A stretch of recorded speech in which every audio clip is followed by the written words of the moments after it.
नवीन वर्षाच्या स्वागतासाठी सगळे सज्ज झाले आहेत। याच दिवशी कोणताही अनुचित प्रकार घडू नये यासाठी पुणे पोलिसांकडून देखील जय्यत तयारी करण्यात आली आहे। माझ्यासोबत पुणे पोलीस आयुक्त अमितेश कुमार सर आहेत।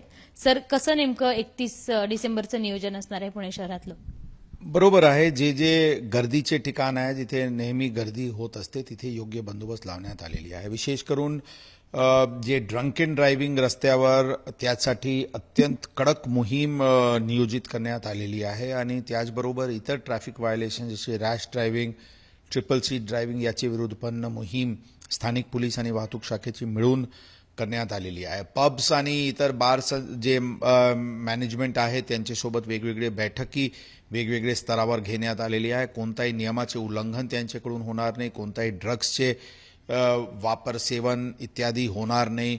ड्रंक अँड ड्रायव्हिंग त्यांच्याकडून निघणारे ग्राहकांकडून होणार नाही। जुवेनाइल्सला, मुलांना, एजपेक्षा कमी असलेल्या लोकांना दारूचे सर्व्हिस सेलिंग होणार नाही।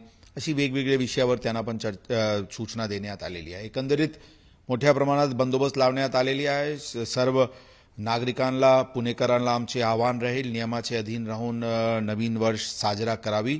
पोलीस दल त्यांच्या सुरक्षेसाठी सुसज्ज आहे। कोणीही नियमाचे उल्लंघन करू नये एवढेच आमची जनताकडून आवाहन आहे। साधारण किती पोलिसांचे अधिकारी कर्मचारी तैनात असतात? 3000 अधिकारी कर्मचारी, याचे व्यतिरिक्त अंदाजन 700 वाहतूक शाखेचे अधिकारी कर्मचारी या बंदोबस्तामध्ये लावण्यात आलेली आहे। काही जे ठिकाणं तुम्ही सांगितले आहेत 40 त्यांचे अर्ज दाखल केले, त्याच्यानंतर तुम्ही परवानगी दिली आहे। मात्र त्यांनी जर काही केलं तर? काही ज्या ठिकाणी वेगळे इव्हेंट्स प्लॅन्ड आहे त्यांनी परवानगीचे अर्ज केलेली आहे। त्यांना परवानगी योग्य अटीचे अधीन राहून देण्यात आलेली आहे।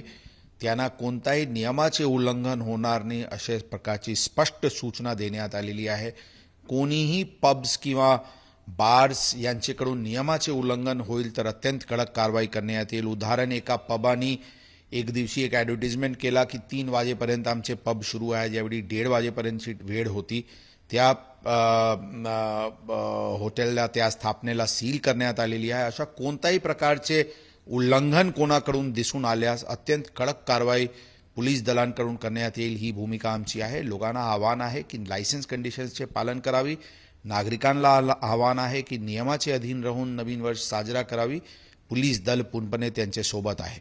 सर्वांना एकदा आमच्यातर्फे, आमचे पुणे शहर पोलीस दलांतर्फे नवीन वर्षाची हार्दिक शुभेच्छा। पण अर्ध्या अनेक रस्त्यांवर ट्रॅफिक सुद्धा होते, वाहतुकीची कशी सोय करणार? बरोबर आहे। एकूण मागच्या वर्षीचे आम्ही बारकाईने 31 डिसेंबरचे संध्याकाळीचे स्थिती ट्रॅफिकचे बघितले। 17 ठिकाण आम्ही अशा आयडेंटिफाय केलेली आहे जिथे वाहतुकीची कोंडी होती। त्या ठिकाणी वाहतुकीची कोंडी होऊ नये यासाठी योग्य नियोजन करण्यात आलेली आहे। वाहतूक पोलीसचे आणि स्थानिक पोलिसांचे योग्य बंदोबस्त नेमण्यात आलेली आहे। नवीन वर्षाच्या स्वागतासाठी सूट दिली आहे, मात्र नियमांचं पालन करा असं आवाहन पोलीस आयुक्तांनी केल्याचं आपल्याला पाहायला मिळतंय। कॅमेरामन विजय राऊतसह शिवानी पांढरे, एबीपी माझा, पुणे। एबीपी माझा, उघडा डोळे बघा नीट।